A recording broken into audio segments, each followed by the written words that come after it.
Jai Shri Krishna Chaitanya Prabhu Nityananda Shri Advaita Gadadhara Srivastadi Gaura Bhaktivinode Hare Krishna Krishna Krishna Hare Hare Hare Rama Rama Rama Hare Hare Hare Krishna Krishna Krishna Hare Hare Hare Rama Rama Rama Hare Hare Hare Krishna Krishna Krishna Hare Hare Hare Rama Rama Rama Hare Hare.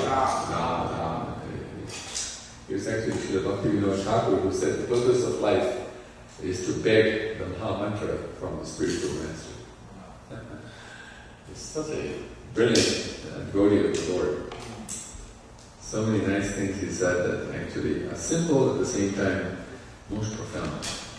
So about the year 1500 AD, the incarnation of God, Sri Krishna Chaitanya Mahaprabhu, began the Hare Krishna movement in Navadvipa, a city in the Indian province of Bengal. This movement, based on the philosophy of ancient Sanskrit texts of devotion to Krishna, like the Bhagavad Gita and Srimad Bhagavatam, spread all over India within a short time. The movement popularized Sankirtan, the congregational chanting of the Maha Mantra, Hare Krishna, Krishna Krishna, Hare Hare, Hare Rama, Rama Rama, Hare Hare, as the most effective means of God realization for the present age of Kali, a time of rampant faithlessness, sin and materialism. After 1750 AD, the influence of the Hare Krishna movement seemed to wane. Many sects of Sahajiyas, cheap pseudo-devotees, sprouted up, each claiming to be the true purveyors of Vaishnava Dharma, the religion of Lord Vishnu or Krishna. Because of their bad character, the Sahajiyas brought disrepute upon the pure movement of love of God begun by Sri Chaitanya Mahaprabhu. In the 1800s, an eternally perfect devotee of Krishna descended from the spiritual world to the material world to revive the Hare Krishna movement and to initiate its expansion beyond the borders of India. This was Srila Bhaktivinode Thakur. Srila Bhaktivinode Thakur, who was named Kedarnath Datta by his father, some say by his godfather, was born in opulent circumstances on the 2nd of September 1838 on a Sunday in Biranagar or Ullagram in the district of Nadia.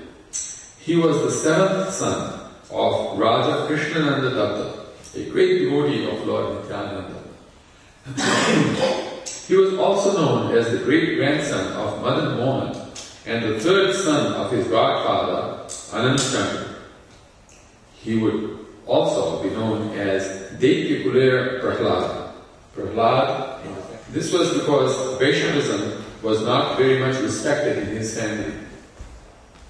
On his mother's side, there was no respect for Vaishnavism at all. His childhood was spent at the mansion of his maternal grandfather, Mustofi Mahashaya, in Biranagar. His environment at this time was very opulent. He got his elementary education at the primary school started by his grandmother. Later, he attended an English school in Krishnanagar, started by the king of Nadia. He left the school when his older brother died unexpectedly of cholera. He had to take over family responsibilities. When he was 11 years old, his father passed away. Subsequently, the grant of land that had been conferred upon his grandmother changed owners. At this time, the family fell into a condition of poverty. Now the land is gone. Their great wealth proved to be illusory. Still, the young Kedarnath Datta passed over these difficulties with great endurance. His mother arranged a marriage for him when he was just 12 years old, in the year 1850 AD, to the then 5-year-old daughter of Madhusudan Mitra Mahashaya, a resident of Ranaghat.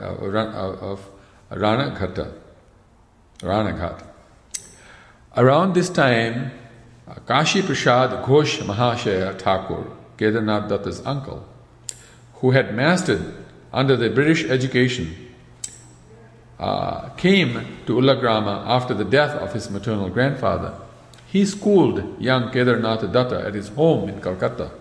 This was first resisted by Kedarnath Datta's mother, but by the time he was, I think they missed out a number, so many years of age, he was allowed to go. The house was situated in Heduya district of central Calcutta. Kashi Prasad was the central figure of the literary circle of his time, being the editor of the Hindu Intelligencer. Many writers came to him to learn the art of writing in correct English. At this time, and recognizing Kedarnath Datta's natural ability, he assisted Kashi Prasad by judging manuscripts submitted to the newspaper. Sri Kedarnath Datta studied Kashi Prasad's books and also frequented the public library. So he got very good English from this. He was like an editor at such a young age. He attended Calcutta's Hindu Charitable Institution High School and became an expert English reader, speaker and writer. He became ill from the salty water of Calcutta. He returned to Ulagrama and was treated by a Muslim soothsayer, a tantric, who predicted that the village of Birnagara would soon become pestilence-ridden and deserted. The Muslim also predicted Kedarnath Datta would become recognized as a great devotee of Lord Krishna. Jai Shri Shri Radha Kalachanji Ki Jai. At the age of 18 years, in 1856, Kedarnath Datta entered college in Calcutta. He started writing extensively in both English and Bengali. These essays were published in local journals. He also lectured in both languages. He further studied English literature at this time extensively and taught speech-making to a person who later became a well-known orator in the British Parliament. Between the years of 1857 and 1858, he composed a two-part English epic entitled The Poriade, which he planned to complete in 12 books. These two books describe the life of Porus, who met Alexander the Great.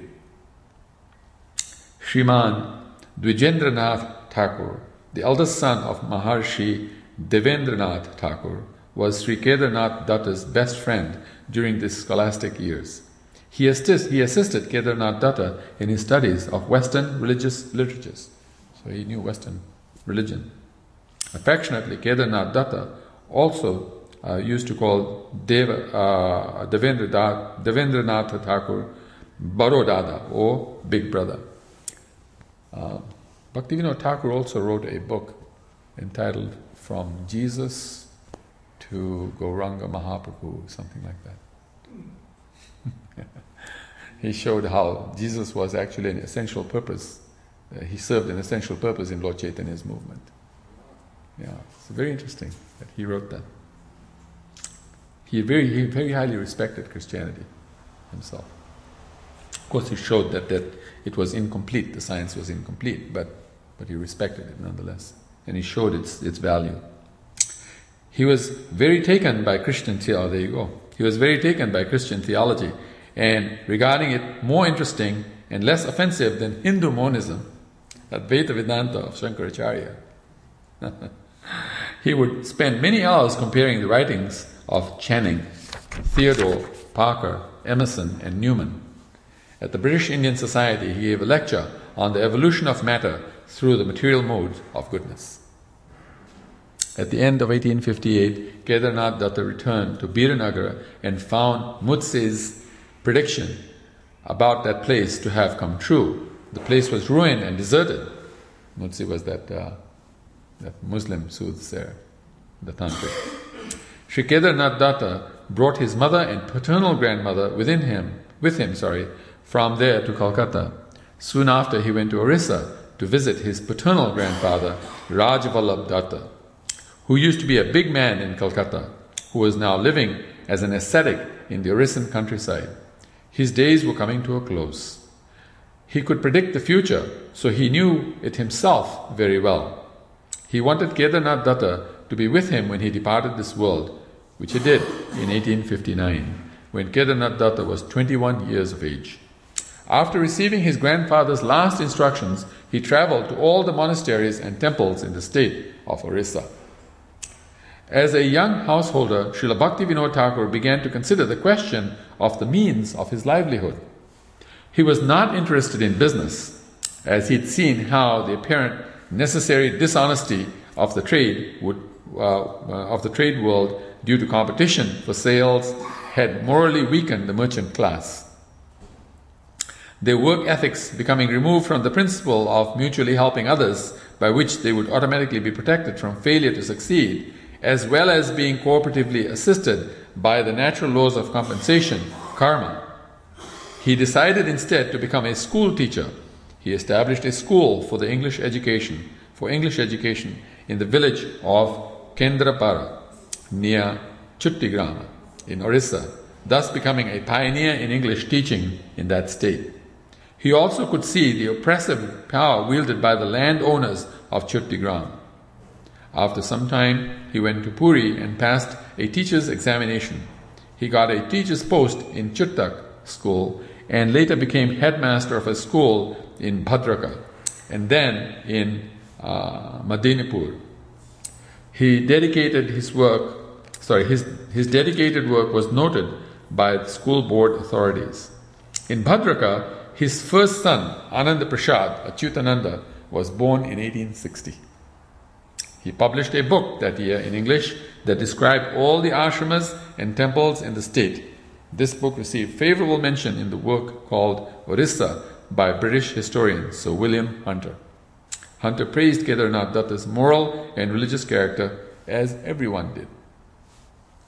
As the headmaster of Medinipur High School, Kedarnath Datta looked into the various religious sects, their philosophies and practices. He could see that many of them were taking it all very cheaply. He came to understand that the only real religion that had ever been established in Bengal was that of Sri Chaitanya Mahaprabhu. Unfortunately, at present, his movement was not well represented. Due to the misrepresentations and corruptions and influence of the upper sampradayas, this sincere soul, Sri Kedarnath Datta, could not even get a copy of Sri Chaitanya Charitamrita despite all his efforts.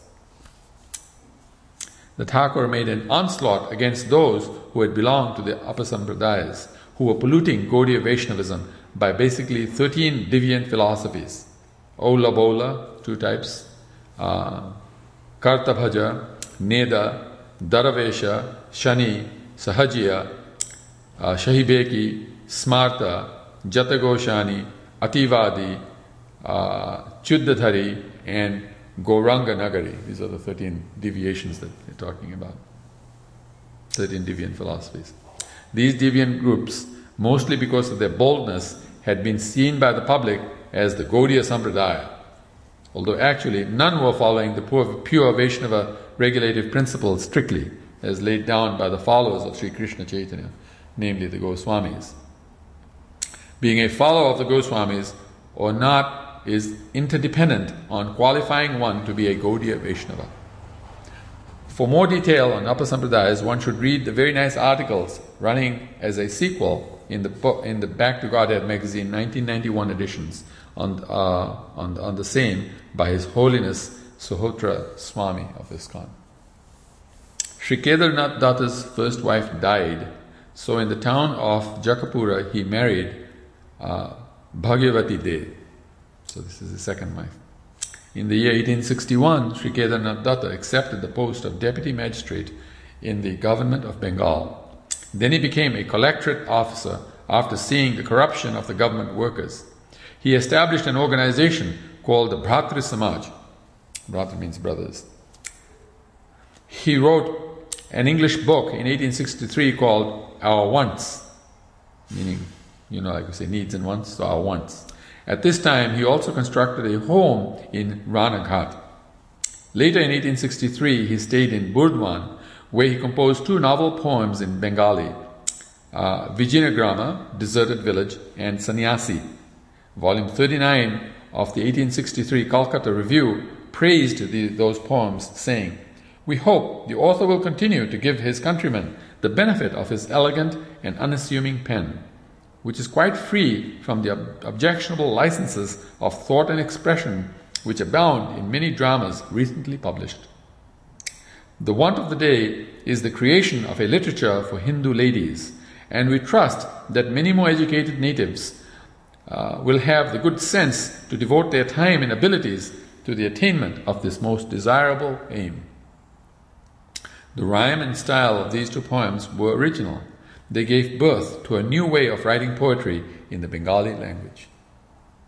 Sri Kedarnath Datta, in the post of Deputy Magistrate.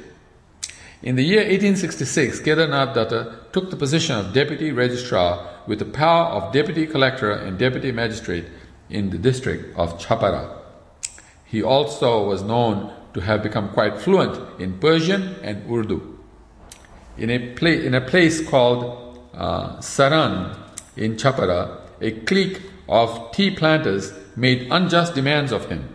He successfully opposed them, and while at Sharan, he visited the Gautama Ashrama of Godana.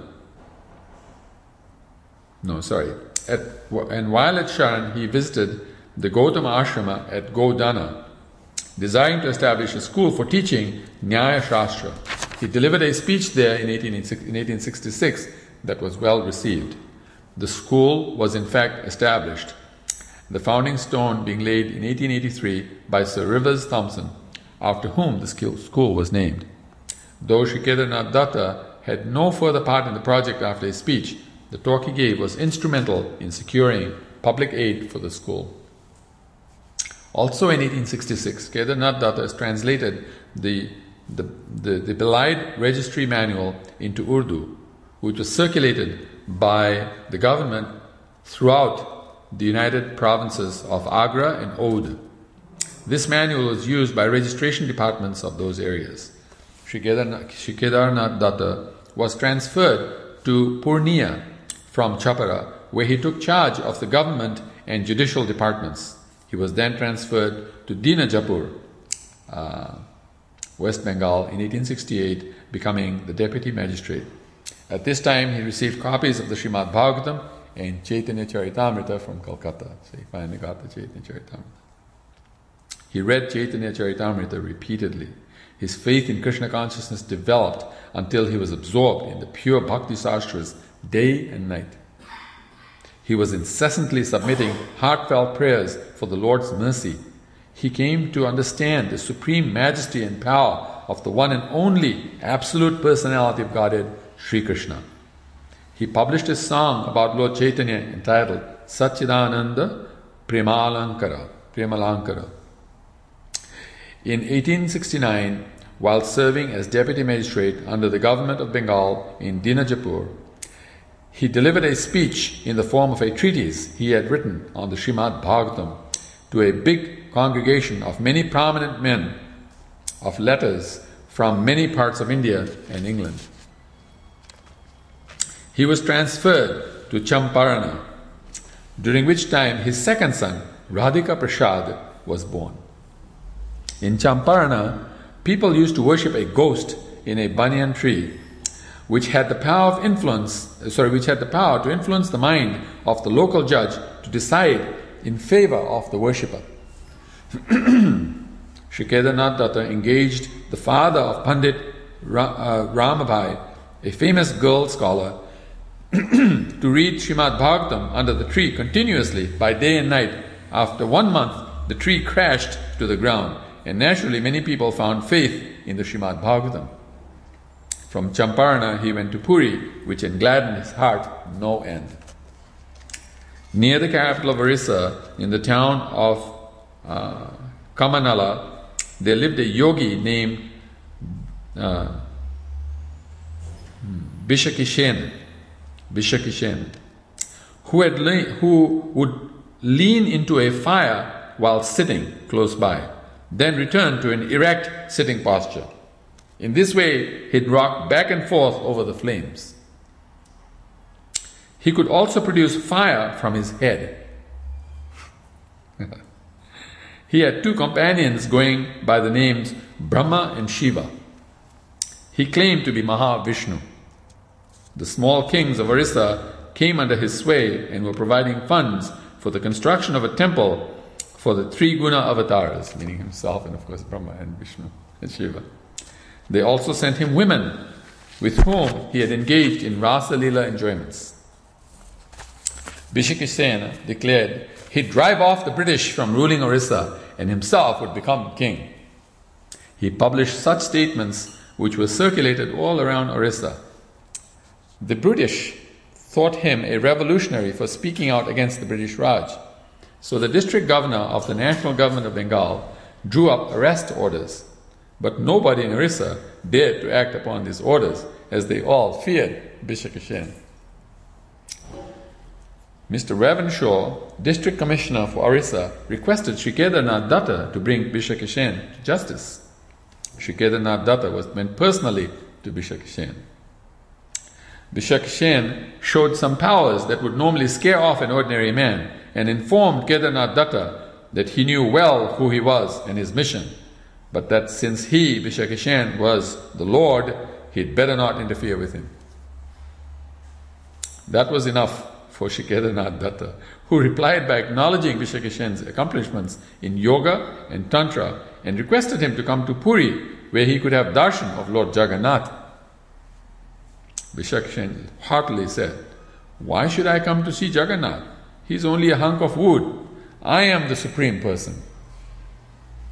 Sri Kedarnath Datta became instantly furious and arrested the rogue, brought him to Puri and threw him in jail, where he was guarded by 36 Muslim constables and 72 policemen from Chuttak day and night. Such a powerful person. The accomplice to the divine trilogy, Brahma and Shiva, avoided arrest by claiming they had been forced by Bishakashen to do as they had done. But Mr. Taylor, subdivision officer of Kodar, later prosecuted them too. The fearless Kedarnath Datta tried Bishakashen in Puri. The trial lasted 18 days, during which time thousands of people whom he had control over gathered outside the courtroom, demanding Bishakashen's release. On day 6 of the trial, Kedarnath Datta's second daughter, Kadambini, aged 7 years, became seriously ill and nearly died. But within a day, she had recovered. Sri Kedarnath Datta knew it was the power of Tantric Yogi at work. He remarked, "Yes, let us all die, but this rascal must be punished." The very next day in court, the yogi announced he'd shown his power and would show much more. He suggested that Kedarnath Datta should release him at once or face worse miseries. On the last day of the trial, Kedarnath Datta himself became ill from high fever and suffered exactly as his daughter had done for one whole day. But the determined Kedarnath Datta pronounced the man guilty and sentenced him to 18 months for political conspiracy. When Bishakashen was being readied for jail, one Dr. Walter, the district medical officer, cut off all of the yogi's hair. The yogi drew power from his long hair. He hadn't eaten or drunk during the whole trial, so he fell to the floor like a dead man and had to be taken by stretcher to jail. After 3 months, he was moved to the central jail at Midnapur, where he took poison and died there in the year 1873. In Puri, Sri Kedarnath Datta studied Srimad Bhagavatam with the commentary of Sridhar Swami. He also copied out in longhand the Satsandarbhas of Jiva Goswami and made a special study of Srila Rupa Goswami's Bhakti Rasamrita Sindhu. You know, when you write out longhand the Satsandarbhas is 400,000 verses. The Srimad Bhagavatam is 18,000 verses. It's writing out the whole Srimad Bhagavatam. How many times? It's like 21 times. It's amazing. Between the years 1874 and 1893, Bhaktivinode Thakur spent much time in seclusion, chanting the holy name, though he executed his worldly duties perseveringly. He wrote several books in Sanskrit, such as Sri Krishna Samhita, Tattva Sutram, and Tattva Viveka, which we have cited in the early sections of this book. He wrote many books in Bengali, such as the Kalyana Kalpataru. In 1874, he composed Datta Kaushtubha in Sanskrit. While in Puri, he established a Vaishnava discussion society known as the Bhagavat Samsad in the Jagannath Vallabha Gardens, where Sri Ramananda Rai did bhajan. All the prominent Vaishnavas joined the group except for Raghunath Das Babji, known as Siddha Purusha. He thought that Srila Bhaktivinode Thakur was unauthorized, as he did not wear kanthimala or tilak Moreover, he advised other Vaishnavas to avoid Srila Bhaktivinode Thakur's association. But soon thereafter, Raghunath Das Babaji contracted a deathly illness for his offense. In a dream, Lord Jagannath appeared to him and told him to pray for the mercy of Bhaktivinode Thakur if at all he wanted release from the illness and death. He did so. Bhaktivinode Thakur gave him special medicines and cured him, and also blessed Raghunath Das Babaji with a true awareness of Bhaktivinode Thakur's position. Others had a natural affection, like Sri Swarup Das Babaji, who did bhajan at Satasan, near the ocean in Puri. He showed much affection for Srila Bhaktivinode Thakur and gave him many profound instructions and insights from his own realizations on the bhajana of the holy name. Another, Charan Das Babaji, preached and printed books advising that one should chant Hare Krishna Maha Mantra in Japa and Nitai Gaur Radhe Shyam Hare Krishna Hare Ram in Kirtan. Srila Bhaktivinode Thakur preached long and hard to him. After a long time, Charan Das Babaji came to his senses and begged forgiveness from Srila Bhaktivinode Thakur, admitting his fault in spreading the nonsense mantra all over Bengal. 6 months later, Charan Das Babaji went mad and died in great distress. Srila Bhaktivinode Thakur was one of his age's most foremost devotional scholars. Yet humbly he presents himself as the insignificant messenger of the Lord, as we can note from his following message of his. The way how I got the inspiration to compile this book, Srimad Bhagavat Arka Marichamala, is a divine mystery which I felt not proper from my part to disclose, as it might be bridging spiritual conceit. But subsequently I realized that it would be an undoing to my spiritual master, which might stand as an obstacle on my path of spiritual progress. Therefore, without any shame, I record the fact that while under the benediction of my Guru, Sri Bipin Bihari Goswami, who belonged to the great heritage of Thakur Bamsi Badana, a faithful follower of my Lord, Sri Chaitanya Mahaprabhu, I was deeply penetrating upon Srimad Bhagavatam. One day, in a vision, Sri Swarup Damodar, the right-hand personal adherent of Lord Sri Chaitanya, instructed me to compile the shlokas of Srimad Bhagavatam in accordance with the principles of Sambandha, Abhidaya and Prayojan, as laid down by Sri Chaitanya Mahaprabhu. So that book will be read with an easy understanding, with great interest and delight by...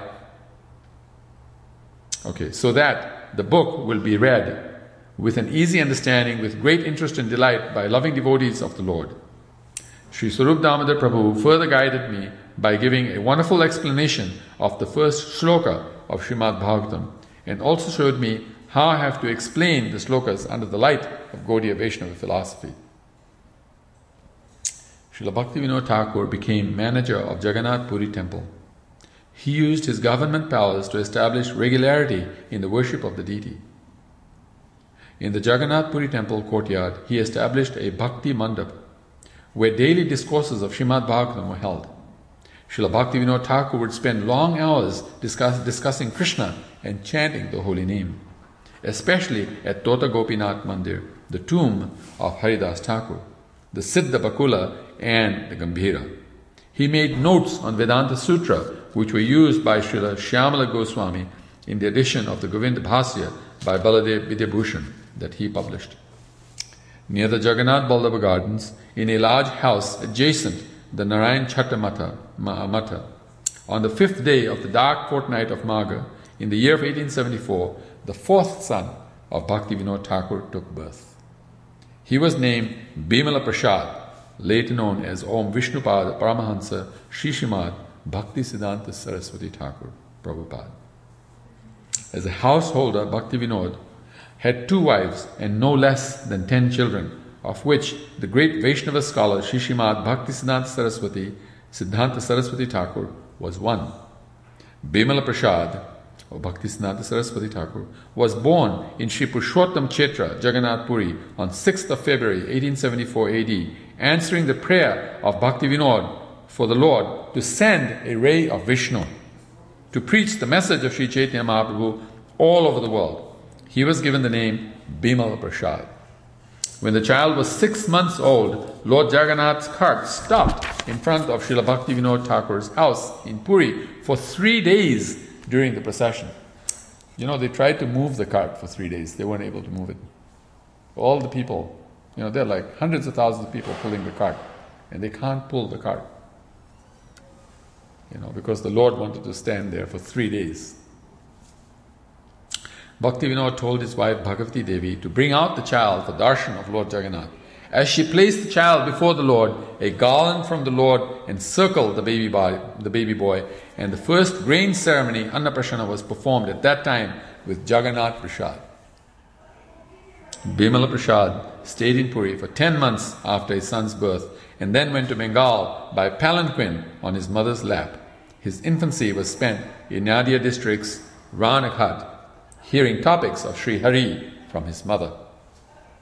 Srila Bhaktivinode Thakur and his wife were orthodox and virtuous. They never allowed their children to eat anything other than prasad, nor to associate with bad company.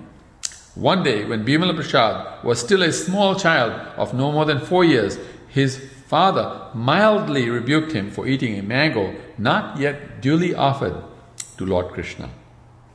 Bimala Prasad, although only a child, considered himself an offender to the Lord and vowed never again to eat mangoes.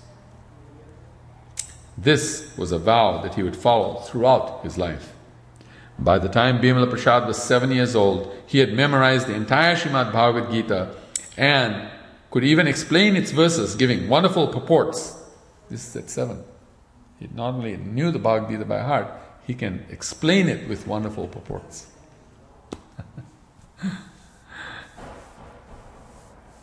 His father then began training him in proofreading and printing at the age of 7.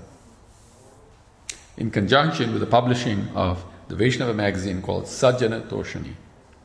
2 years later, Kamala Prasad, the third son of Srila Bhaktivinode Thakur, had taken birth. 2 years earlier, 2 years earlier, Kamala Prasad, the third son of Srila Bhaktivinode Thakur, had taken birth. In 1874, Bhaktivinode Thakur discovered the Raja of Puri had misappropriated rupees 80,000 for sense gratification. This money belonged to the temple, so Bhaktivinode Thakur forced the Raja to give Lord Jagannath bhoga 52 times daily. This diminished the money quickly. The Raja was angry at Bhaktivinode Thakur and began, with the help of 50 pandits, a Marna Karmani Tantric Yagya meant for killing Bhaktivinode Thakur, which went on for 30 days. When the last oblations were poured, it was the king's son and not the pure-hearted Srila Bhaktivinode Thakur who died. Never works. He left Puri on special business, returned to Bengal and saw Navadvip, Shantipur and Kalana. He was put in charge of the subdivision of Mahishareka in Hora.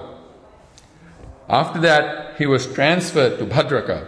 In August 1878, he was made head of the subdivision of Naraila in the Yashohan district. While in Naraila, his two famous books, Sri Krishna Sangita and Sri Krishna Kalpataru, were published. In a letter dated April 16, 1880, Dr. Reinhold Rost wrote to Srila Bhaktivinode Thakur, "By representing Krishna's character and his worship in a more sublime and transcendental light than has hitherto been the custom to regard him, you have rendered an essential service to your co-religionists, and no one would have taken more delight in your work than my departed friend, Gold Stoker, the sincerest and most zealous advocate of the Hindus ever in Europe." These two works brought the devotional attention of many of India's pundits and educated men. In 1877, Bharada Prasad was born, Srila Bhaktivinode Thakur's fifth son. In 1878, Viraja Prasad was born, the sixth son. Both appeared at Ranaghat.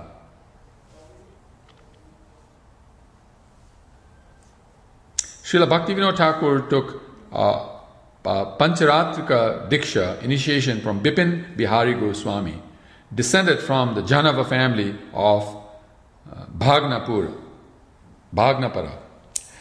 At the same time, his seventh son, Lalit Prasad, appeared at Ranghat. Many people had adopted Vaishnavism in Haraila, but they could not tell who was a Vaishnava and who was not. Srila Bhaktivinode Thakur gave them shelter and instructed them on this matter most exactingly. Once Srila Bhaktivinode Thakur and his son, come assistant, went to see Bhaktivinode's guru, Bipin Bihari Goswami. This is a very interesting pastime. Bipin Bihari Goswami was the Diksha Guru of Bhaktivinode Thakur, but Bhaktivinode Thakur considered Jagannath Das Babaji Maharaj to be his guru. But Bipin Bihari Goswami was his actual Diksha Guru. But we don't see that on the altar, we don't see his, because he was not his main Siksha Guru. Ours is a Siksha system, so it's a Siksha Guru who should be there, not the Diksha Guru. That is your main Guru. Whoever is your main Guru is your Siksha Guru. You know, that type of thing. This is what happened. Bipin Bihari Goswami was coming in the disciplic succession from Sri Gadadhar Pandit, the preliminary portion of Srimati Radharani. The followers of this line are generally Raganuga Bhaktas, worshipping Sri Gaur Gadadhar in loving spontaneous mood of bhava. This mood of worship is not for those who are materially confined by the dictates of the body and senses, but for those who are already experiencing their eternal loving relationship with the divine couple, Sri Sri Radha and Krishna. There is an interesting little story which captures the mood of Srila Bhaktivinode Thakur and that of his son, then named Siddhanta Saraswati. Already he was named Siddhanta Saraswati. In their Siddha Deha, as pure Nitya Siddha eternal associates of Lord Krishna, Bhaktivinode Thakur is Kamala Manjari, one of the maidservants of the gopis, and Siddhanta Saraswati is her assistant called Nayana Manjari.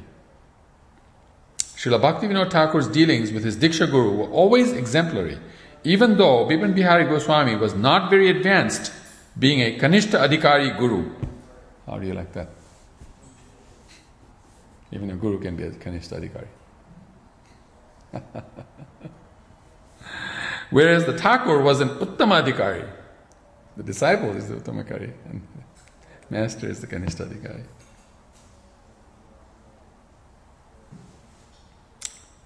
Whereas the Thakur was Uttamadhikari, Paramahansa of the highest order. Still, Bhaktivinode Thakur always played the humble disciple. On one such occasion, in the presence of young Siddhanta Saraswati, Bhaktivinode Thakur paid his respectful obeisances to his guru. Bipin Bihari Goswami replied by placing his feet on the Thakur's head. Guru placing feet on Thakur's head. Bipin Bihari Goswami replied by placing his feet on Thakur's head. For the young, fiery Siddhanta Saraswati, this was too much. It was one thing that his father had accepted him as his formal initiating spiritual master, but this was going too far. Srila Siddhanta Saraswati Thakur was only 7 years old at that time. But when Bhaktivinode Thakur left the room, leaving the two of them alone, Siddhanta Saraswati decided to set things straight.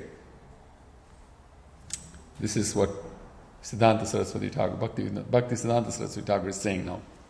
You are acting like a big guru, and you place your feet on the heads of those who you don't know.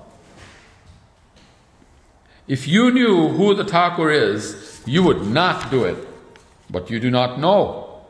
My father is a great exalted Nitya Siddha eternal associate of Sri Sri Radha and Krishna who have come here to fulfill their mission.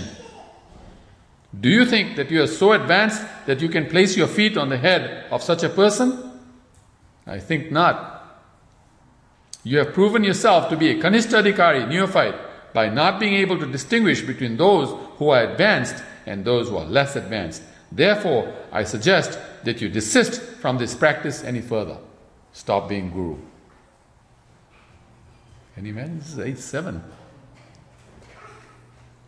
Srila Bhaktivinode Thakur then re-entered the room and the conversation changed. Later that day, Bipin Bihari Goswami mentioned to Bhaktivinode Thakur, your son is bold to the point of being rude. Later Thakur Bhaktivinode found out about the conversation and used to jokingly glorify his exalted son to his friends, saying how he is fearless that he even chastised my guru, Bipin Bihari Goswami. Prabhupada remarked that even in Vedic times, in Vedic understanding, even when you are joking, you still speak the truth. Reflecting on this incident, we can see that even if one's spiritual master is not an Uttamadhikari, Mahabhagavad devotee of the Lord, still one should be satisfied and serve him anyway. Bhaktivinode Thakur, who himself was certainly a Mahabhagavat, set the example how to serve and show respects. On the other side of the transcendental coin, Srila Bhaktisiddhanta Saraswati Thakur showed a nice lesson to us too. We should not show ourselves to be more advanced than we really are, lest we commit offenses against those who are actually advanced. In 1881, Bhaktivinode Thakur began publishing Sajjanatoshini, his Vaishnava journal. Srila Bhaktivinode Thakur had previously pilgrimaged to Kashi, Prayag, Mathura and Vrindavan of Brajamandal in 1866. At the close of his stay in Naraila, he desired to again see the land of Braja. He took 3 months for this purpose. At this time, he met Srila Jagannath Das Babaji Maharaj there, who had a program by which he moved every 6 months between Navadvip and Vrindavan. Meeting him, Srila Bhaktivinode Thakur accepted him as his eternal, worshipable Shiksha, instructing Guru. During his pilgrimage at this time, he dealt with a gang of dacoits known as the Kanjaras, who robbed and killed pilgrims. He gave evidence to the government and a commission was formed to wipe out this scourge. From Vrindavan, he came to Calcutta and bought a house at 181 Maniklata Street, known as Ramasha Datta Street, near Bidana Park. He started daily worship of his Sri Giridhari, the transcendental form of Krishna, who appeared in the form of Govardhan Hill, and called the house Bhakti Bhavan. He was appointed head of the subdivision of Barasha. In 1881, in the course of excavating for the construction of the Bhakti Bhavan at Rambhagan in Calcutta, a deity of Kurmadeva was unearthed. After initiating his 7-year-old son, Bhaktivinode Thakur entrusted Bimala with the service of the deity of Kurmadeva. So Bhaktisiddhanta Saraswati Thakur got his first initiation at the age of 7. The well-known novelist Bankim Chandra met Srila Bhaktivinode Thakur at Barasha. Srila Bhaktivinode Thakur had written a book about Krishna and showed it to Bhaktivinode Thakur. I think it might mean that Srila Bhaktisiddhanta had written a book about Krishna and shown it to Bhaktivinode Thakur, who preached to Bankim Chandra for 4 days, taking little food and hardly any sleep. The result was Bankim Chandra changed his ideas, which were mundane speculations about Krishna, and his book to conform with the teachings of Sri Chaitanya Mahaprabhu. Okay, so it was Bankim Chandra who had written the book. Srila Bhaktivinode Thakur used to say, knowledge is power. How do you like that? That was said long ago. On April 1st, 1884, Srila Bhaktivinode Thakur was appointed the senior deputy magistrate at Serampur, where he admitted Bimala in Serampur High School, Bimala in the Serampur High School. When Bilampur was a mere student in class 5, he invented a new method of writing named Bikanto. During this period, he took lessons in mathematics and astrology from Pandit Mahesh Chandra Chuddamani. However, he preferred to read devotional books rather than the school texts. During the last year of his stay at Barashat, 1866, Srila Bhaktivinode Thakur published an edition of the Bhagavad Gita with Sanskrit commentary of Srila Vishwanath Chakravarti Thakur, which he translated into Bengali, the Rasika Ranjana translation. Srila Bhaktivinode Thakur had undertaken this task at the request of Babu Sharada Charana Mitra, an ex-judge of the Calcutta High Commission. Shriman Bankim Chandra wrote the preface acknowledging his own indebtedness to Srila Bhaktivinode Thakur. He noted that all Bengali readers should be indebted to Srila Bhaktivinode Thakur for his saintly work. From Barashat, Srila Bhaktivinode Thakur was transferred to Sri Rampur. He visited the residence of Udharana Datta Thakur, a great associate of Lord Nityananda, at Saptagram. At Kanakpula, he visited the place of Abhiram Thakur and saw the place of another great devotee of Sri Chaitanya Mahaprabhu, Vasuramananda, at Kulinagram. At Sri Rampur, he composed and published his masterly writing, Sri Chaitanya Shikshamrita, and also the Vaishnava Siddhanta Mala, Prema Pradipa, and Manaha Siksha. He was also publishing Sajjana Toshini on a regular basis. In Calcutta, he set up the Sri Chaitanya Yantra, a printing press at the Bhakti Bhavan, upon which he printed Maladhar's Sri Krishna Vijaya and his own Amnaya Sutra and the Chaitanya Upanishad of the Atharva Veda. Finding the Chaitanya Upanishad was a great difficult task. Hardly anyone in Bengal had heard of it. Consequently, Srila Bhaktivinode Thakur had to travel to many places in Bengal looking for it. Finally, one devoted Vaishnava Pandit named Madhusudan Das, sometimes found listed in the Guru Parampara listings, sent an old copy he'd been keeping with him at Sambalapura for Bhaktivinode Thakur. Bhaktivinode Thakur wrote a Sanskrit commentary on the book and called it Sri Chaitanya Charnamrita. Madhusudan Das Mahashaya translated the verses into Bengali. This translation was called the Amrita Bindu. It was a sellout when published. Okay, so we're going to end here. We'll now do Srila Bhaktivinode Thakur's Pushpanjali, and then after the Pushpanjali we'll have Guru Puja to Thakur and simultaneous Arti on the altar, and then we'll enjoy a feast upstairs. Jai Srila Bhaktivinode Thakur ki Jai. Srila Gadadhar Pandit ki Jai. It's his disappearance festival also, but Gadadhar Pandit's disappearance festival too.